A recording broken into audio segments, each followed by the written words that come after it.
Well, hey, I appreciate you carving out some time to chat on the Athletes podcast with us. We get the live look of you heading in to the doctor. Everything's okay. We already got the good word for it. But today on the Athletes podcast, we welcome Vincent Trocheck, episode 114.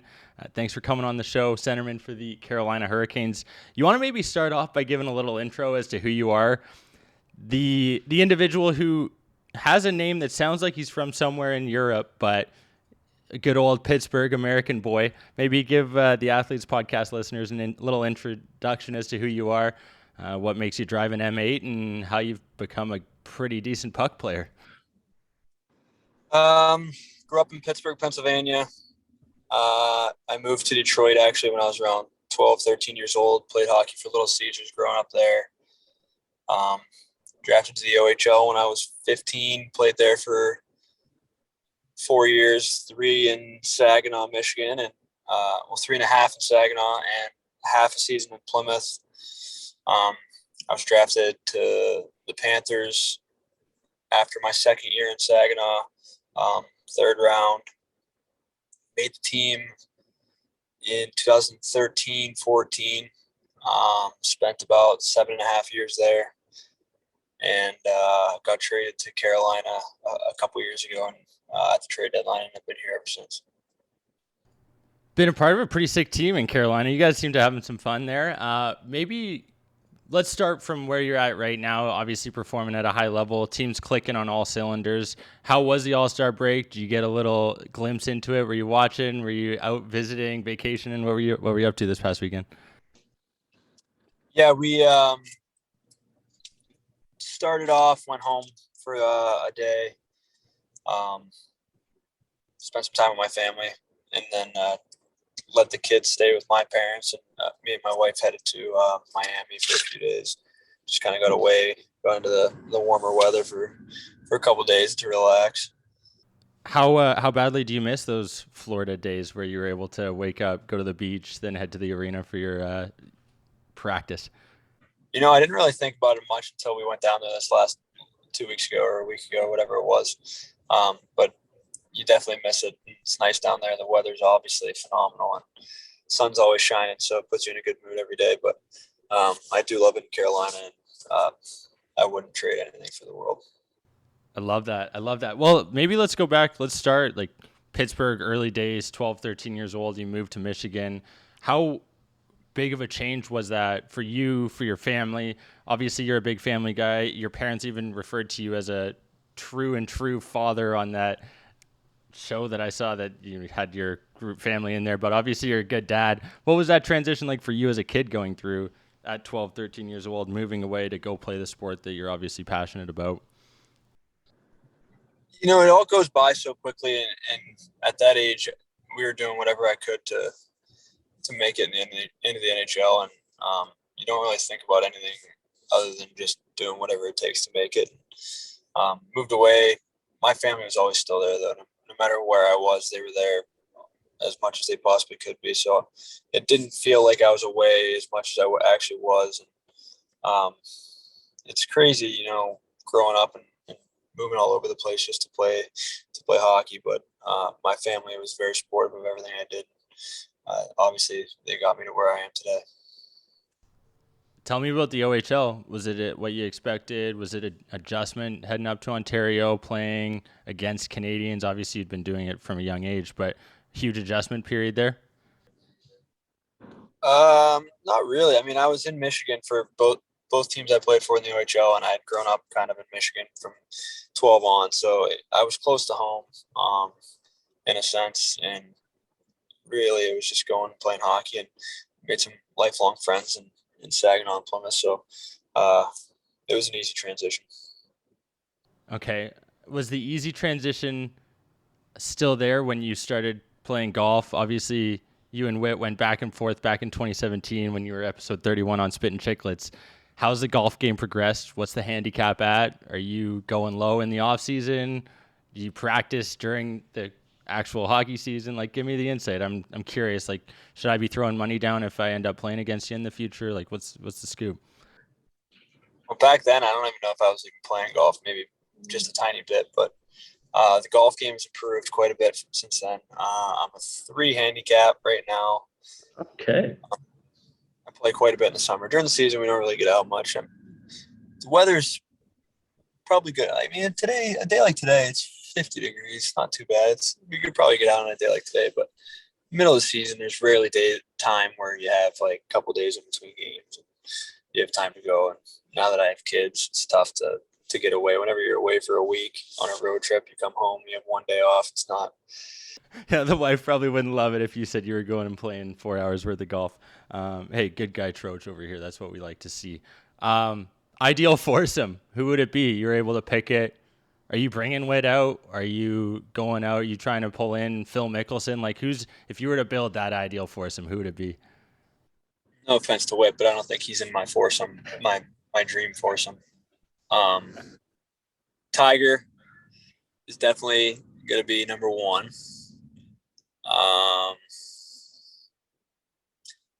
Maybe Mario. Okay. Then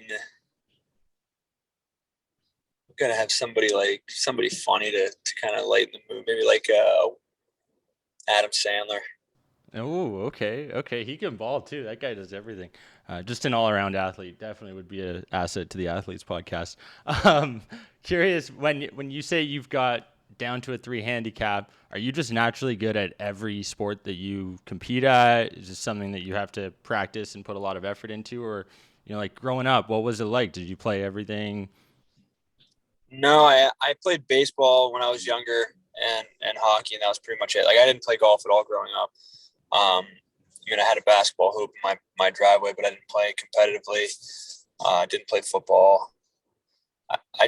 I played like everything recreationally. It was just nothing like seriously other than baseball and hockey. I loved baseball growing up. My dad played baseball throughout, childhood. He played a little bit in college. So he was like a good coach for me in baseball, and he always wanted me to play. So baseball was one of my favorite sports growing up. Golf, I just picked up early in my NHL career. It was like everybody was playing, so I didn't want to be left out, so I started playing golf, and I stunk at first. I was really bad, but got to playing quite a bit over the summers, and gradually progressed. Yeah. Who's anyone on the Canes that we should worry about, like throwing up some low numbers? Yeah, Brady Shea is a specimen on the golf course. Really? Okay. Good to know. Good to know. That's interesting. You never know. Some golfers, they have a bit too much power coming from that right hand side or whatever their dominant side is, and they're hitting some slices. But obviously, you guys got it dialed in. What's the team feeling like right now? Obviously, you head down to Florida in a couple days. Go back, meet the old team. How fired up are you to get back on that ice sheet? Maybe perform and pot a couple goals against a very good Florida Panthers team. Yeah, we play them in Carolina on Wednesday, but it's all tough playing against those guys. They're a really good hockey team, and they play a style that's just different than everybody else in the NHL. They play really fast, so you always got to be on your toes. But it's a good challenge for us, and I think we have a really good hockey team. There's a few teams in the East that are really tight. Top 7 of 8. Top 7 of 8, right? Are all East teams. Like, it's ridiculously stacked this year. Oh yeah, it is. It's a tough conference, but it's good to have those challenges during the regular season, know what you're getting into in the playoffs. Okay, so tell me about challenges like what you're getting into ahead of the playoffs. Obviously, you're not a rookie anymore. You've been in the league for a while now. Like, you've played on a couple different teams, suffered a pretty severe injury, overcoming those challenges. You want to explain maybe what that took, what it was like overcoming that injury, maybe the days, weeks afterwards. One of the things that we really like to touch on here on the AP is, how athletes overcome these issues and come out from them even actually stronger at the end of the day. Yeah, it was tough. Took a couple of years, honestly. It was a pretty brutal injury. I broke my leg pretty clean in half down the bottom of my fibula, but it took a while to get back, and I think the biggest thing for most hockey players is the competitiveness, just wanting to get back on the ice sometimes pushes you a little bit too hard. And sometimes you come back a little bit too soon. And I think that's what happened with me. I was really pushing my trainers to let me get back on the ice as soon as I possibly could. And it was only 2.5 months from the time I broke my leg to the time I came back and played. I had circled a date on the calendar, and I remember it was against the San Jose Sharks in January, and I wanted to be back for that game for some reason. That was the date that I chose. And even if I wasn't ready, I definitely pushed our trainers to let me play that game. Wasn't a completely 100%, didn't have the pop that I wanted to have and that I usually had. And it took me a while to get back to that. It's not something that necessarily like people recognize or even come full circle and like are able to see because they're experiencing it. Like you said, that competitive nature takes over and you want to just get back to competing. Did you have people around the organization trying to tell you otherwise, or was this something that like you had that date set, you were going for it, and like whether you felt good or not, that was when you were suiting up and putting the skates on? It was kind of, they weren't going to let me play on a leg that was going to re-break or I was going to make worse. It was kind of up to me at that point. I think it was like a 2-month period where after that they were like, once you're ready to go. And the fact that they got me to the point that I was in 2 months was unbelievable. And the training staff down in Florida is phenomenal. So I'm very grateful for everything they did for me there. Yeah, I mean, a clean break to come back within 2 months is pretty phenomenal. That was what I'm glad you brought that up. Now I'm curious, like for you, I'm attendee. Who's the hardest guy to score on in the NHL? Vasilevsky. I think that's a pretty easy answer. A pretty easy answer. Okay, like I don't know. You know, sometimes you got this guy UC Saros out there. He's fucking posting a Vezina candidate season. Thatcher Demko's playing well. You know, I gotta ask. I'm curious. Vasilevsky stands out amongst the rest. Okay, good to know. Hardest player to play against? I know there's probably one guy that you'd probably refer to as a Prius, but you know we'll leave that aside. I don't know. Honestly, it's tough to say. I used to give the answer. Shea Weber was always the go-to guy for that question. There's a few defensemen in the league that are very tough to play against. Victor Hedman is tough to play against.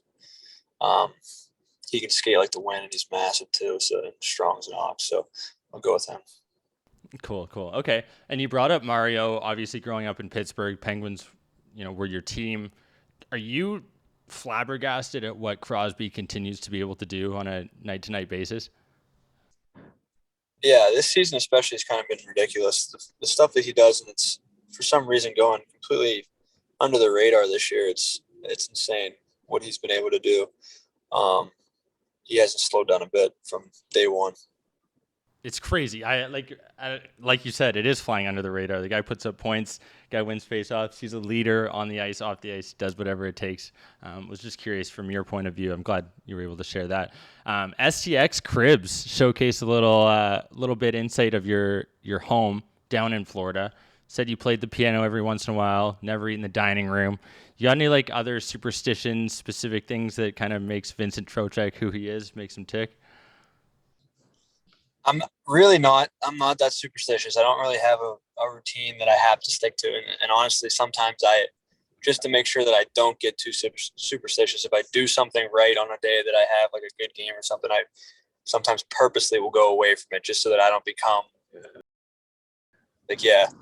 so I don't have like a whole lot of superstitions. I mean, there's some that I just like subconsciously, the way I get dressed, I put a lot of I'll put my left skate on before my right or my left shin pad, but it's just kind of like just happens. It's not like I need to or anything. Yeah. Okay. Anyone that you know of that has some crazy superstitions that you might be able to share some insight on in those locker rooms? I think Niederreiter is probably the most superstitious guy on our team. He has a lot of like, just the way everything that he does on a game day is the exact same. If he says something to somebody on a day, it's going to continue for the rest of the year. He's pretty superstitious. We don't have a lot of guys on our team that are superstitious, though. Okay, that's all right. That's probably a good thing, you know, in all things considered. What is your typical day like training, nutrition, kind of pre-game meals, post-game? Like, what's your day in the life look like? You know, everyone's watching those on Instagram and TikTok, so we might as well listen to what you got. Mid-season. Sure. Practice days, it's pretty simple. I get up, take my son to preschool at 8:45 and head straight to the rink. Usually get to the rink around 9. Go through a practice and work out. Post practice, it's pretty much I get home, pick up my son from school, and then he'll have me running drills throughout the living room all day, playing hockey with him for the next 4 to 6 hours until he goes to sleep. That's pretty much every single day, from the time I get home to the time he goes to sleep. That's awesome. So that's what keeping you agile and keeping those hands loose. What positions are you gonna end up playing? I don't know.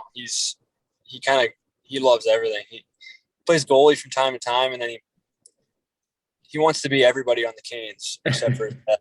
He wants to be Freddie, Tony D'Angelo, Brady Shea. So he likes the D-man. I don't know. We'll see. Okay, interesting. Hey, you got to keep your options open, right? Like that way he can communicate with everyone on the team. That's important. It's valuable skills. Let's maybe go back to that draft day. What it felt, third pick in that third round. Sorry.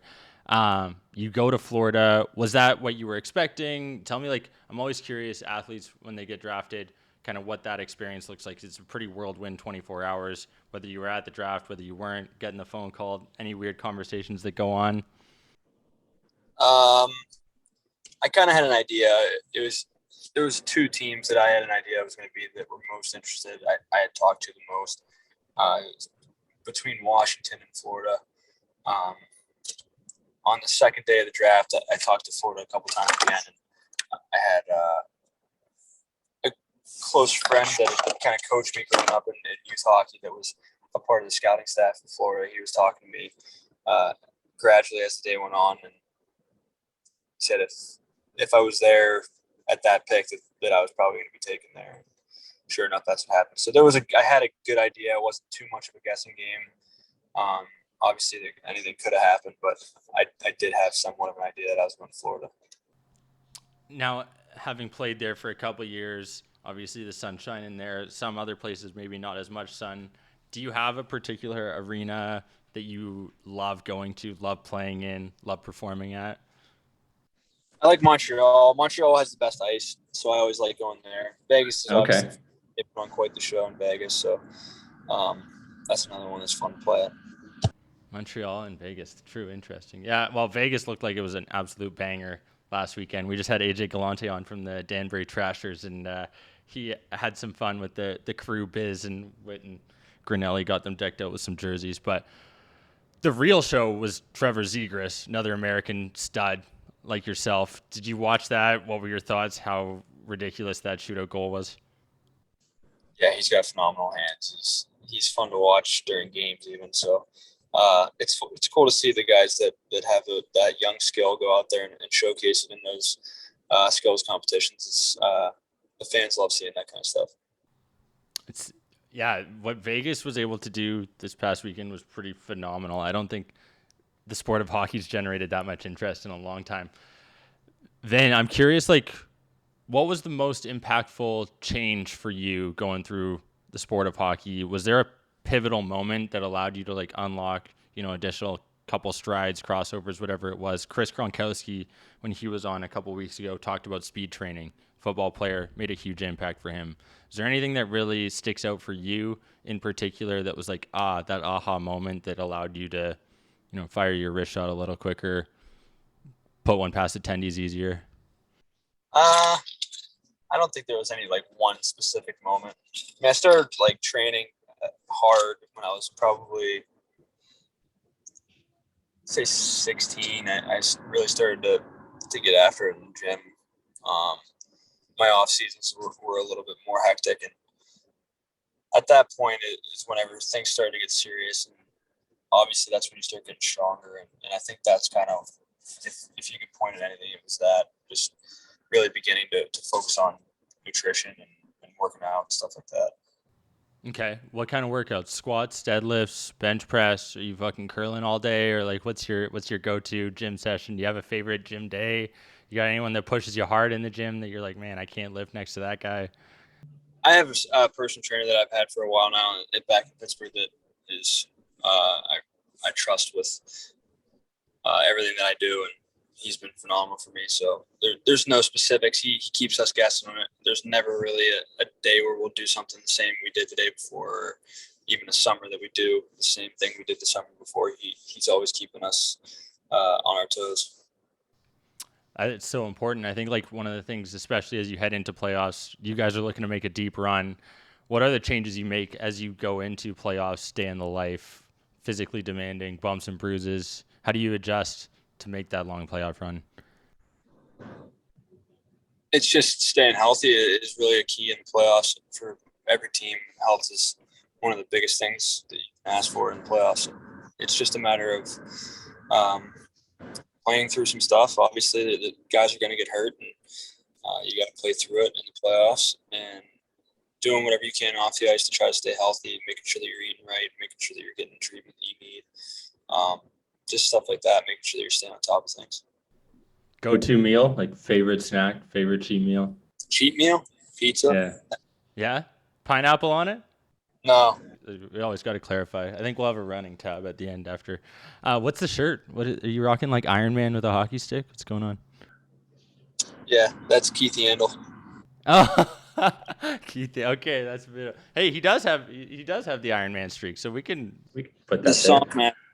Oh, Sonk. Wow, no free ads, biz. Goddamn spitting chicklets, making money left, right, and center. Hand over fist. Hey, Vinny, I appreciate you carving out time, man. This has been fun. I'm always curious, like one of the things we ask all of our guests at the end of every episode is, what their biggest piece of advice would be to that next generation of athletes, what you would suggest, to that 16-year-old Vinny Trocheck back in the day that would change, have an impact, and maybe ultimately shape who you are today. I feel like in athletics, it's just, especially in the younger generation, it's just like you kind of see a lot of it's like cool to act like you don't care or not work as hard and stuff like that. Some kids seem to think that that's cool. I think that the number one thing that you could tell a younger generation is just that, you respect the guys at the professional level. You respect the guys that are working really hard. You respect the guys that are there first, that are at the rink last, doing the extra set, working on their shots, stuff like that. And that is really what is the difference. Whenever you're younger, working on that kind of stuff is the difference at the next step. And I remember that I had older guys that were kind of taking me under their wing whenever I was that age, that I was lucky enough to have them push me and make sure that I was working hard when I was 16, 17, 18. So for me, I was lucky, and some guys don't have those older guys to help them out. And I think that's the biggest piece of advice you can give. It's huge. I love it. I think a lot of people are going to take that, hopefully apply it. We'll follow up, see if they're actually doing it in years to come. Vince, I appreciate your time, man. Good luck in Carolina, actually, in a couple of days when you host the Panthers. It's been awesome. I look forward to seeing you. Continued success. Your legs looking great. You guys are going to be firing on all cylinders this year. Look forward to hearing how it goes. Appreciate your time, man. Thanks, man. Appreciate it. Thanks for having me.